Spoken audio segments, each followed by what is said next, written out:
The black egg and the fifth chakra, the throat chakra. That bird's got good throat chakra. They ain't got no beef. They ain't got no problem.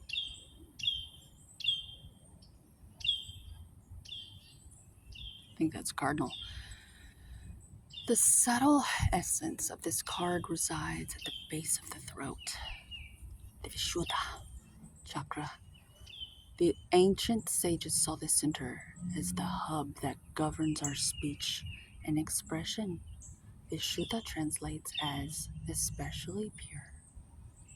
The balance of this center is important for all of us, but is especially essential for writers, editors, musicians, and teachers, and might I say mothers, as we tend to our babies.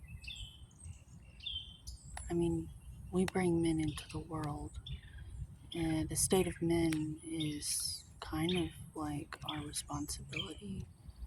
So it'd be nice if we were supported, because our job's really important. There's my throat chakra.